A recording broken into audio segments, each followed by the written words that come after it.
God. What is up, Hot Take Nation? DRW here, coming to you with a special one, actually. I was on a roll. We have done a number of podcasts, so this one is probably going to come out in a couple weeks. It won't be dated because I'm excited about the general theme of the conversation.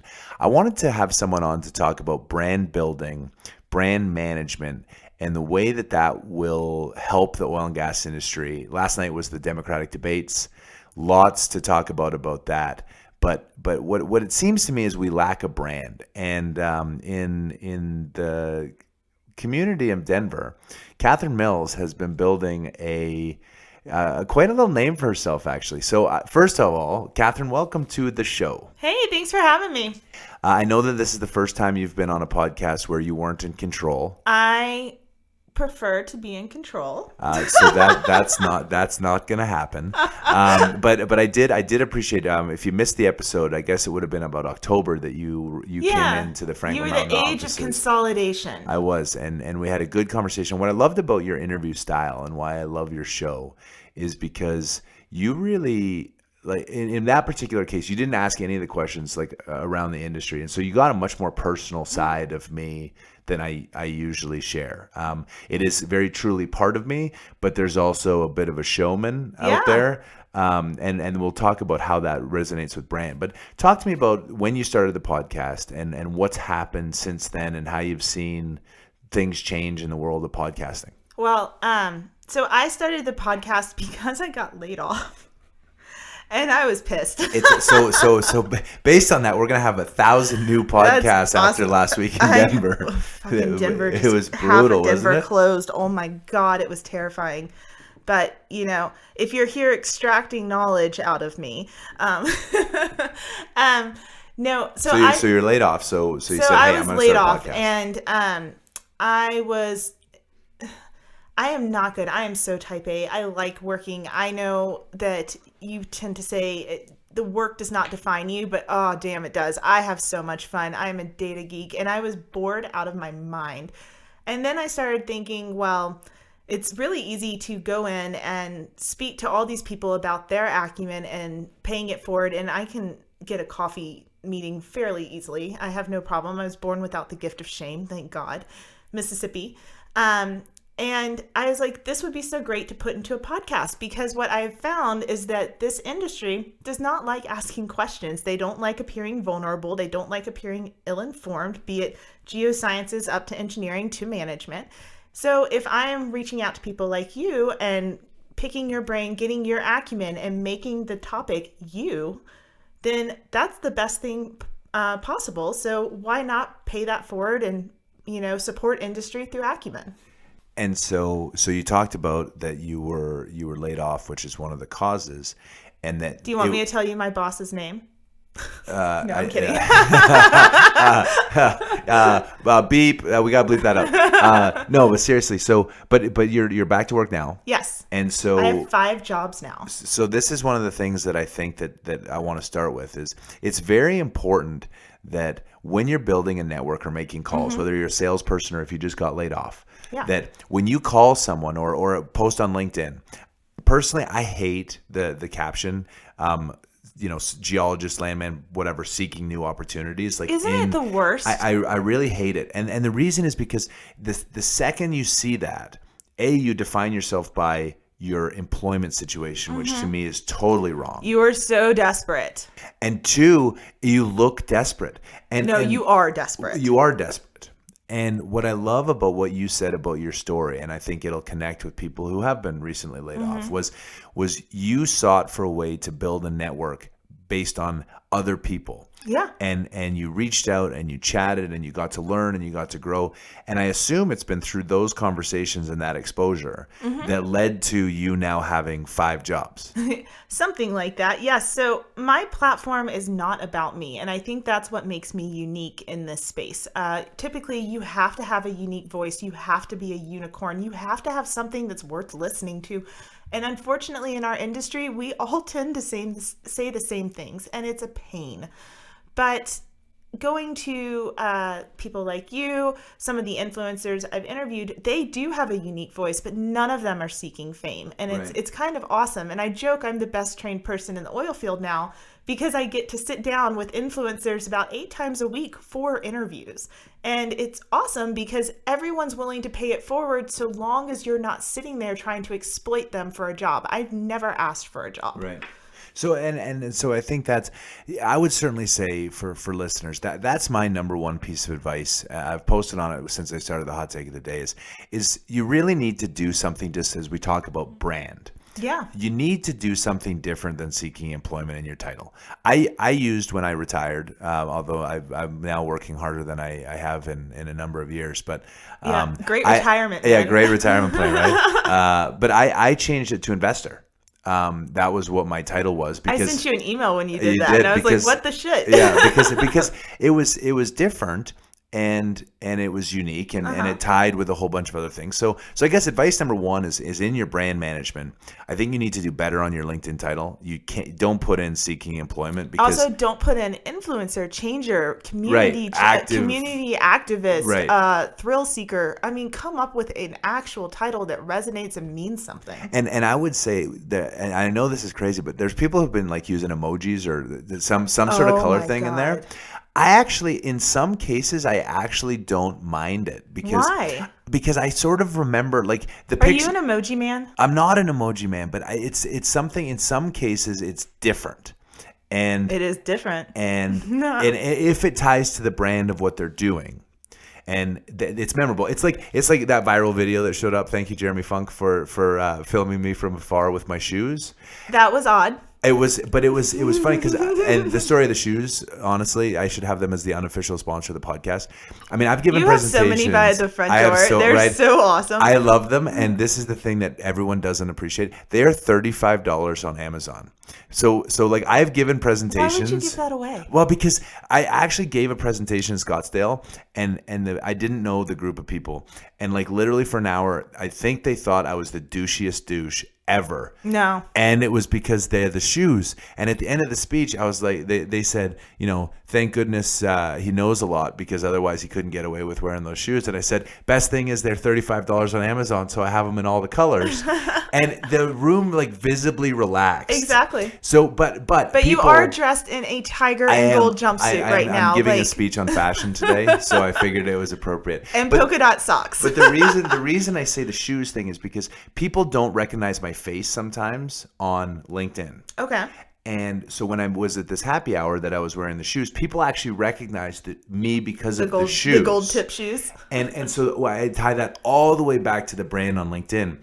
If you are a brand that is, an outspoken person or whatever, and you're using an emoji, I might remember you as the cactus guy, because every time you post, or people remember me as the alien guy, like the guy with the alien pic. That is true. And so, and I'm not saying go use an alien pic, and I'm not saying go use an emoji, but I'm saying understand your true self and don't put seeking new opportunities.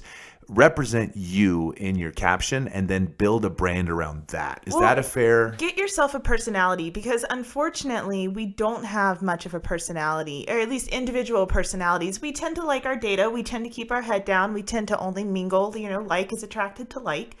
And people are afraid to ask questions, show vulnerability, and just all. So crying on a podcast, reading your book is frowned upon. Did you do that? I might have cried. You cried? I did. I was emotionally moved, and part of this episode is about brand management and building it, because there's been a lot of layoffs, and people there are not going to be we're not going back to the way it was. 30 to 40% of oil and gas jobs are going away, and people have to 100%. rebuild their brand. Yeah. And so I read the chapter from my book. So if you haven't listened to this episode 14 called Ouch, and I read the chapter where I got fired. Mm-hmm. And I hadn't relived that in a very long time. And there were some moments where I realized how astray I was. And it's very hard for me to say, hey, guys, I know you got laid off last week, and I know that 30% of the jobs in the industry are going away, but it's going to be fine, and be genuine about that. What I do know is if you do what you did, which is you built a platform, you got busy, you started a podcast, you started interviewing people, you went with the river, and the river brought you 5 jobs, and now you have this podcast, and I mean you're influencing policy. I mean, don't get me wrong, I am still pissed about having to go through a layoff. I mean, when you dedicate 16 hours of your day in and out, it is personal and it does suck. But there is always worst. I mean, it's bullshit when someone's sitting there and can't even give you a real answer, or the answer they're giving you as to why this is happening is incorrect. You can prove that it's incorrect, and it makes you break down. I mean, I cried like a baby, and shit happens, but I either had 2 choices. I could sit there and wallow in despair, which I did for about a week. Yeah. Or that's about the right time. I wallowed in despair. Yeah. I mean, I was sitting there like, what am I going to do? It's so hard to find jobs anyway. And yeah, it is. Welcome to oil and gas. This has always been a difficult and brutal industry. Or I could get busy and figure something out. And my way of getting busy and figuring something out was talking to people. And I'm not exactly a wallflower. I tend to have an opinion, and I reel it in when I need to. But because of that, people were willing to have the conversation back with me. Right. And most of the time I was challenging them. I wasn't sitting there telling them that they had a great idea and I love them, and whoever your stalkers are taking videos of you and putting them on LinkedIn. That was pretty awesome. I was so excited. You seem pretty proud of it. It was I didn't expect it. It was just very funny. But I'm just saying, like, if you're sitting there and you actually want to do something, first invest in yourself. That's where branding comes from. Yeah. Don't worry about what everyone else thinks, and then go from there. But to assume that you are a unique individual, it's probably not accurate. You have to build into it. Right. And I think that's the interesting thing. So let's pivot just broadly in terms of podcasting. I think podcasting and the new media. Like last night I was watching the Democratic. Why do you think this is new media? It's been around since the 80s. It just falls in and out of favor over time. It's a very great point. It's new. I have been listening to podcasts now for about 2 years. Okay. And I have a very active mind, as you can imagine. Mm-hmm. There's a reason I generate the content that I generate. You're a good multitasker. But no, so I find podcasts are really effective, especially when I'm driving, mm-hmm. and because I need to be thinking about something. And so with Apple and technology, podcasts are certainly more accessible. It's a great way to show soft leadership and get your point across and have people communicating with you even when they don't have the time to sit down with you. And so what I think is interesting around brand is I mean, anyone can start a podcast. And I think from a content generation, like we're moving away from media, mm-hmm. where I watched the mainstream networks. I watched CNN last night. And Do you watch Fox? I don't watch Fox. I'm like this weird. I'm a weird political animal. We'll talk about that in some entirely different way. I don't watch network news. Period. Okay. And so, but last night I was curious. I wanted to see, and I was flipping through all the media sites, and they're all like, Bloomberg's getting killed. Bloomberg's getting killed. Bloomberg has spent $400 million of his own money on advertising to get to this point, and he looked absolutely atrocious last night. But the commentators for the network that's supposed to be news all had the opinions, and then scrolling along the bottom of the screen was the CNN article that came out that I posted yesterday on LinkedIn about, we've just discovered that methane is more impactful to global warming than anything. And just discovered? Yeah, just discovered. That was just discovered. It was like this new scientific study is 25 to 40%. And I was like, what are we talking? That is not true. No. And so I learned that when I was in second grade. Right. And so CNN was pushing their narrative, which moves it away from news. And yet podcasting, I mean, clearly it's a bit of a bubble. You listen to the podcasters that share the same opinions and stuff. But like, I think it's so fascinating that we can now go find our source and our data. But are we losing conversations by choosing the podcast we listen to and excluding all the negatives that we don't like? Absolutely. So I talk to oil and gas professionals constantly. The podcast I listen to are murder. And it's just something different. It's to change it up. Was it the death of Auntie Roe and their children, Det, FT, and Lisob?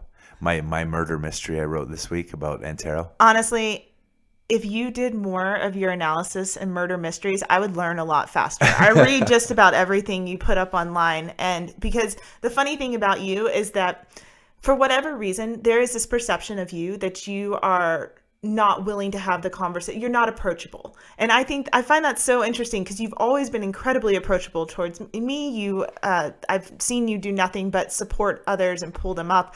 And then people will see you out at like one of these events. They take pictures of you and they text them to me. Right. And I'm like, yeah, I'm aware he's a real person. Yeah, it is. It is weird. And that comes, I think, back to this whole brand thing we're not doing it, as you said, there's a whole bunch of voices that are all saying the same things in our circles. Yeah. But But they're not saying it to each other, so they don't think that they think they're all saying unique individual things. And we're losing the PR battle with the rest of the country on everything, which is making, not only have we destroyed our industry from within because of balance sheets and all the choices we've made, and that's led to the layoffs, but we are losing the public relations battle because we're not having the right conversations, which means we really haven't built a brand for our industry with which to push back. Is that fair?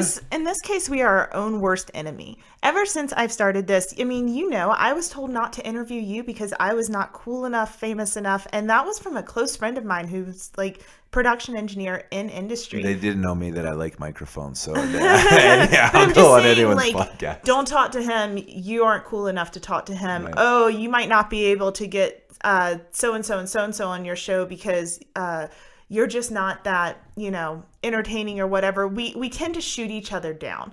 I even have women coming to me and saying I should be seen and not heard, and I'm too polarizing, which is comical because I'm probably the least polarizing person in the room. Is it just me? And this is going to probably, Twitter's going to go crazy and get upset with me, but it seems like women tear women down more than men tear women down. I know, Amanda Rebel was on your podcast, and she's so awesome, and she talked about that. It seems like there's more competition. You walk into a room, you make your statement, whatever it is, and anyone from 35 and younger lines up to do whatever you tell them to do. There is something about men attracted to men. And women, we are problem solvers, we're strategic, we're organized. We have been put in situations where a lot of us, especially our foremothers, probably not so many as today, but they have had to scrap and fight for the gains that they have gotten in industry. And we are constantly told about that story. So if you see someone coming in, generational difference, communication difference, and you don't quite get what's happening because, technology, Facebook, things like that, social media and the importance behind it, it's still a questionable topic in industry. We haven't quite embraced it because we still have older generations leading the ranks right now. Right.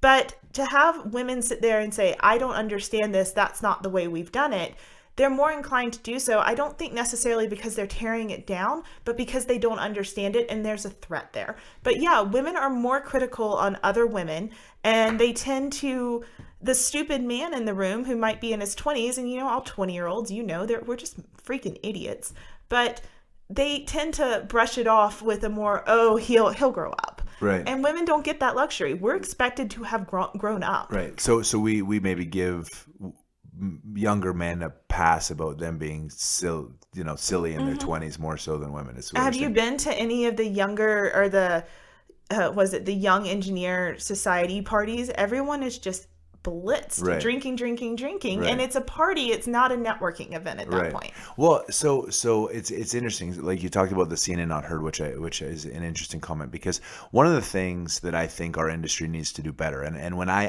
obviously didn't grow up in the 60s, but when I think about the women's lib movement or the feminist movement. There was a time and place for people were burning bras. That is a very, I think we need to make statements. And when I think about the visionary leaders or the people that our society respects and admires and reveres, honestly, is like Steve Jobs and Elon Musk and even Bill Gates, Mark Cuban, Richard Branson. You talk about some of these billionaire leaders of organizations. They are eccentric as crazy. They're the wild child hippies that have this idea and they're going nuts, and people are paying attention. I bet you they wore tiger and gold jumpsuits too. They should. I bet they did. And our industry, to your point, is in the public relations battle, we're so afraid to use social media. We're professional. We're so right. We don't. God forbid we swear in a.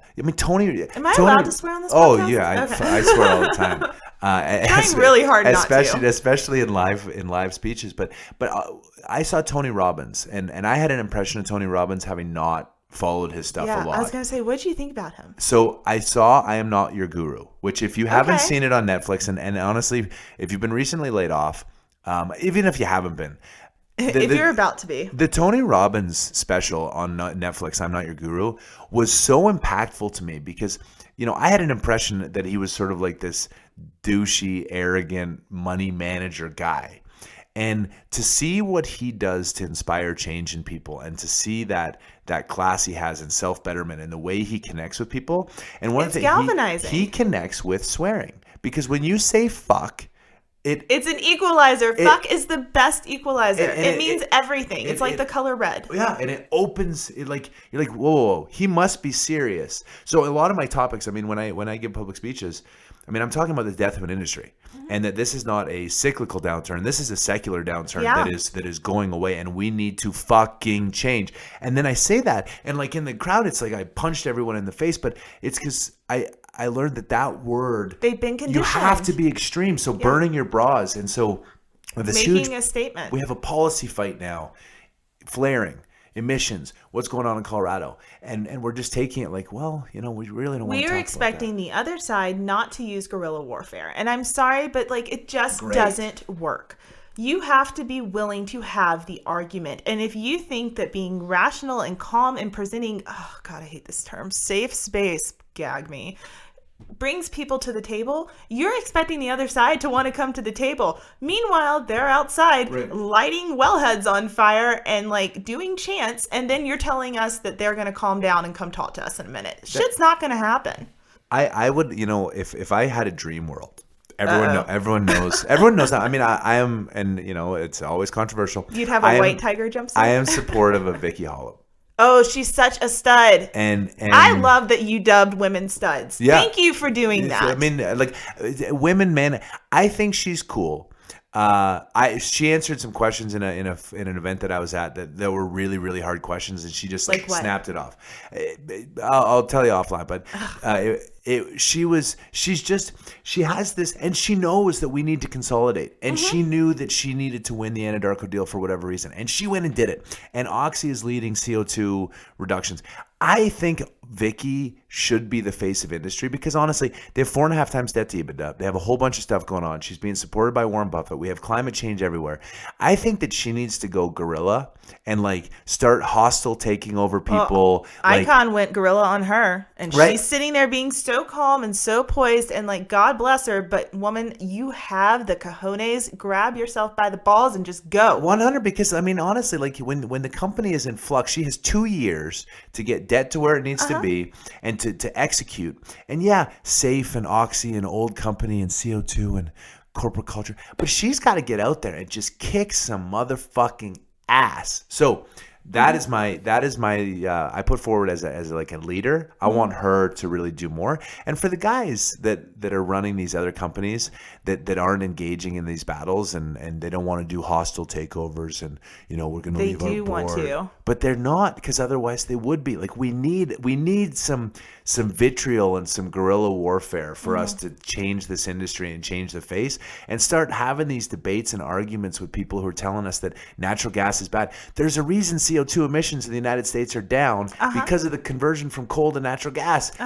That is a great story, and we need people to say it loud and say it fucking proud. Well, I fucking think Trump says it loud and damn proud, and I think him pulling out of that Paris Accord, or saying, you know what, we need to rethink this, and we're already leading the world. We can't pay for everyone to catch the fuck up. Right. I think that was a fair statement as well, but he got butchered for it. Well, I think in Trump's particular case, I think Twitter might be his problem. It's so fun. Everyone wants him to stop, and I just want him to. Oh my God! Could you please start sparring with him? Just do it, man. I can't. He is. You went after Elizabeth Warren. You can't go after Trump too. Well, it just I see, and this is the thing, right? And this is not a political show, but I know you're going down to the Trump rally, which I think is really cool. I will tell him you say hey. What I think is fascinating is I agree with the policies. There's some nuances I would make, just like everything, but generally I agree. but it's the delivery method. And I know, like, Look, if you liked everybody for everything they said or the way they did everything, you'd be a damn fool. You'd be the most boring person in the room. Right. The reason I agree with Trump is not because of his approach or because of, honestly, some of the things he says, but because the policy is working. And at the end of the day, if you can't back it up with economics, it's not going to happen. I'm sorry, but like there has to be money behind, and there has to be money generating initiatives behind policy. Well, and that is the challenge right now is generally, like, university professors are generally left-leaning Democrats. I was chatting with a guy who I'm going to have on the podcast to talk about the university education system, but I think that the stat was something like 95% of profs are Democrats. So they're training kids to be Democrats. It's called conditioning. And then the safe space comment, right? Like, so right now in Canada, there's a huge issue. So they're building a pipeline, and Canada right now is so anti fossil fuel development, and so protesters are disrupting. The eastern half of Canada is anti fossil and British Columbia. But there are only 3 provinces really produce anything? Yeah, British Columbia, Saskatchewan, Alberta, a little bit of Manitoba. But BC is against it. But it's struck these wave of protests where people are stopping trains in Eastern Canada. They're not related at all. And they won't arrest them because it's socially acceptable to, like, protest fossil fuels. But if the reverse was to happen, I guarantee we'd be in jail. And the reason I say this is, like, the safe space comment. There's a great article, if you haven't seen it, out of the University of Chicago a couple of years ago, where they said, we do not have safe spaces. University is a place where you're supposed to listen to all sides of the argument, expand your brain, learn, be taught stuff. And if you want to go cry in a hole because you don't like what you heard, like, too fucking bad. So we don't have safe spaces. And I thought that was so incredible, but the media creates a safe space for us to be afraid to have, like, a two-sided narrative. So we just put forward the one narrative on the left, and Trump does break it. But if you support Trump, like, you're bad. Oh yeah, no, I have been called terrible things. Right. And which again, I think comes back to, how could I be a white female supporting Trump? Right. Well, I mean, because the alternative in Sanders and Warren is programs that aren't being looked at too deeply in terms of how do you fund all this stuff. They're not talking about the trade-offs. No. And so, look, I think that if the Democrats really want to win, again, this is not a political show, and I'm going to throw this out. I did a post on this, but Michael Bloomberg, as the presidential candidate, even though he got thrashed yesterday and looks like a horrible orator, with Pete Buttigieg as the VP, is a moderate enough ticket. That is the only way, because otherwise moderates will vote for Trump. They're never going to not vote for Trump if you get Sanders or Warren in there. And so, anyway, it's going to be a fascinating election. And as we think about the brand that oil and gas has to put forward to help fight, what would you do differently other than putting Vicky Hall about as our face? Oh my God, she'd be so amazing. What if Vicky ran for president and you were her VP? Well, that would be interesting. Yeah, I know. I've mentioned politics a little bit, and there's speculation about what I mean. And some people ask, like, are you worried about things you write and things that you say? Because they're gonna take the clips that you say. Yeah, they fucking are. And I don't really care, because if you want to have a dialogue, I'm more than happy to engage in that dialogue. But I don't know that I'm running for VP anytime soon. Maybe I'll go for governor at some point. That would be fun. Wouldn't we it can be talk fun? about the governor if you want to. Yeah. I've got opinions. But in terms of what we can do better as an industry, we need to communicate with each other first and foremost. We are killing ourselves from the inside out, as I was saying earlier. We need to be willing to have those conversations. We need to understand that those that are dubbed alternative energies, wind, solar, nuclear, hydro, their incentive is to gain market share. They want to villainize us as much as the general public, or it benefits them to villainize us, instead of having that unified energy impact type statement.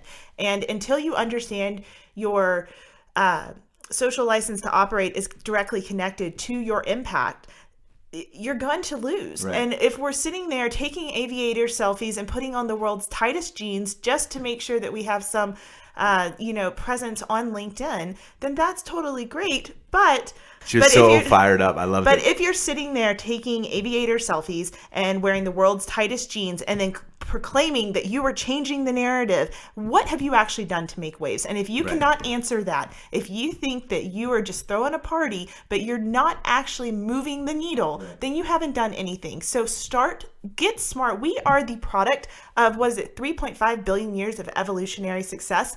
Do better. Have the conversation, because it is a village, not an individual. Yeah. So when you think about the Crude Audacity, your podcast, I love your intro. I don't even know where you came with the intro. That came from wine. I love it. I love it. I assume that you could you just give us your opening line? Just do it for everybody.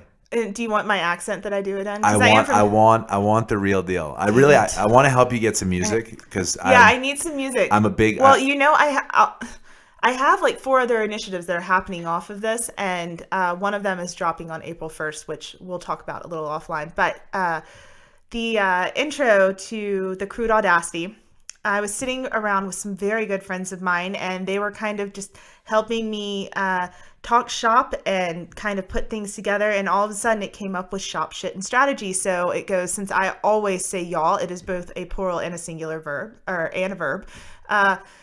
Hey y'all, this is Kathryn Mills, and you are listening to the Crude Audacity podcast, the podcast that talks shop, shit, and all things strategy with oil patch influencers. See, I love that. My mother can do it better, her accent, because I'm out here, I lose it. Right. But I go home, I think and we are Southern. Yeah, it's so Southern. I've always liked that catchphrase, and I think throwing in a little music will be awesome. So I know. I want to be part of it. Hey, it was poor girl podcasting. I've been doing this by myself, man. I know and I didn't have a platform to start with. That was just it. I just started doing it. I still think I only have 100 friends on Facebook, and I don't know half of them. Right. So not an introvert, but so you've grown the brand. You said you have a whole bunch of different initiatives going.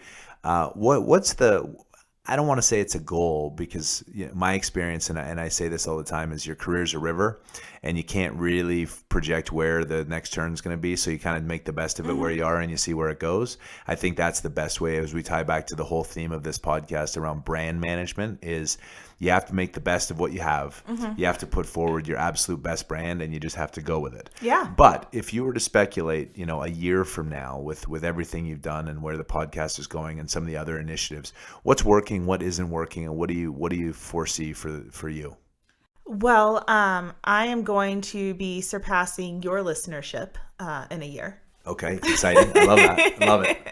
No, where I hope to take it, I always want to keep the podcast. I think it's a great way to spread acumen. As you said, I look for influencers. I'm not looking for CEOs. I'm not looking for Carl Icahns, who are, what are they? He's on my list of people I want to get on the podcast. I'll send him your email. Or him. Other way around. I'll send you his email. We're both activist investors. I'm going after CEDA. Oh, that's what it is. That was the term I was looking at.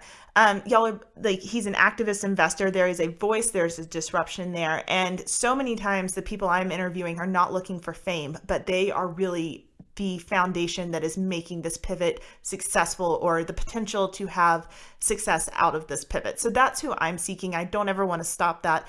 What I see happening with the podcast is another platform being built for open dialogue, almost like a continuous forum for debate, and definitely not a safe space, because I'm not putting up with any of that. Mm-hmm. Yeah, it is really interesting to think about that, and then how. Where are you going? Yeah, you ask a great question, and again, this is all the brand thing, and it ties back, really to the layoffs, which again I hate to keep harping on that, but it's the reinvention of our industry with the industry changing, and so I think about people and their brand, and yeah, look, I can be polarizing. I am polarizing. I know a lot of people who don't understand me. Certainly. He's actually a lot of fun, just FYI. Go chat with them. But in terms of people don't approach me, I think people who do you see that? Do you get approached much? I know you go to these happy hours, but are you seeing a shift? Are people just hey, I love what you're doing, shake your hand, and then they get nervous and run off? Or are people more willing to have a conversation with you? It's a little both, but I get a lot of LinkedIn messages a day. I get a lot of emails now that my email's out there, and I encourage people to do it. what do I see for this? This has always been my way to give back. Yeah. And Good look, answer, man.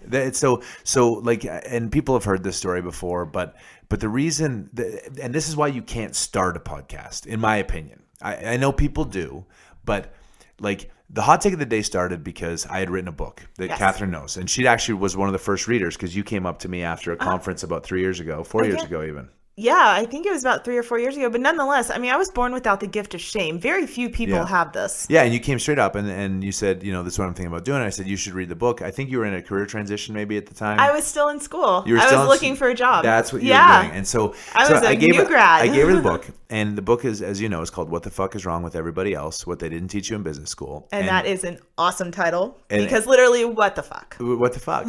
and I wrote it after I got fired, which I read the chapter on last week. And so everyone assumes that the book is like related to what I've been doing now, but it was really the personal journey of me going through the pain that everyone else and a lot of people are going through right now in terms of a layoff and having to not define yourself by your career. I wrote it in 2012. I finished in 2013. I launched the new me, the entrepreneurial me, which was always in there. And very, very fortunately, One Energy turned out to be a great success. We sold it in 2018. And I was like, okay, it's time for me to share the book with people. Yeah. And so a publisher said, you need a following. You need to have a brand because there are 4,000 books a day that are published. Exactly. And so she said, write online. So I started writing on LinkedIn. Then that thing blew up. Now it's, like that California post I did last week about thank you natural gas for warming the restaurant where I was having $50 a dozen oysters overlooking the ocean. But I feel like when you first started that process, you were told by many people to be seen and not heard. Oh, absolutely. People said, dude, you're gonna ruin your career and you're gonna do all these things. And I said, my favorite day was when you went after Elizabeth Warren. Though. Yeah, thank you for that. Yeah. Well, and if I can't do it, nobody can. Exactly. And so, give back is a big term, but I do it because I can and other people can't. And I literally, at any of my speeches, if I handed the mic around to 80 people that were there, they would all be saying effectively the same thing. Because that's what they're conditioned to say. No, they're saying everyone is thinking what I'm saying, which is why it resonates. Oh, I see what you're saying. And so I could hand it around, but because people are afraid of social media and they don't want to be out there and they're like, David, you're going to ruin your career. And, you might want to tone it down when you call companies out. These companies are fucking idiots and they should not be running their company. Like how the board has not fired them and how the board in shame has not resigned and that we fix this industry from the inside. That is what I want to do. Yeah. And then when that is done and my work here fixing the industry from the inside is done, the next thing has to be taking this voice and protecting our industry and all of the principles that I have. I think it ultimately leads to politics. How close are we getting to get you on these boards? I mean, they're not going to put me on the boards because boards are a fucking joke. Right, like you do the diversity hire here, and you do the old retired guy there that wasn't in the shale industry, and they make $350,000 to go to 4 meetings, and they have a nice board dinner. I mean, it's a fucking joke because if it wasn't a fucking joke, they wouldn't have the balance sheets that they have. We would have merged a year ago. We would have shut down rigs, and they'd be paying attention, and they would have been following the hot take of the day a long fucking time ago. Do I expect to get on CDEV's board? No. Would I take Mark Papa's call? 100%. I have deep respect for him, and if he wants to come on the podcast to talk about my activist campaign against CDEV, he's more than welcome to. But these companies are making obviously horrible decisions, and until my work is done here, I can't go to the next thing, but that's what I'm doing. And so I enjoy it. I'm always available, and I love what you've been doing, and that's why I wanted to have you here. I think as people are experiencing career transitions, following Kathryn's model around being busy, being active, building a brand, and your networking was you gave value to the network by interviewing them and asking about them. It was never about me. And it was never about you. It still isn't about me. I'm still learning. And honestly, now you have 5 jobs. And I actually do have 5 jobs. That's a great learning. And thank God my main boss is very supportive of the podcast. So shout out to SurTech. If y'all are ever interested in enhanced recovery, I would give them a shout. Little plug there for them. No, I love it. And I love what you're doing. I want you to keep it up. I love getting to spend time with you. Yeah. And I can't wait. I'm gonna have to get myself a jumpsuit. You do, and I want your listenership to be mine. I think that this is your voice is really, really good, and I think it's talking to the things that we need to talk about. So, Kathryn Mills, thank you so much. I know you're headed down to Colorado Springs to go see Trump. You can, as always, follow us on the web at www.hottakeoftheday.com. Sign up for the email so you don't have to go and find my chronologically ordered posts every morning on LinkedIn. We have special member content. It's free membership and free content. Archive podcasts are out there. Until next time, be safe, be good. Bye for now. Have a great day.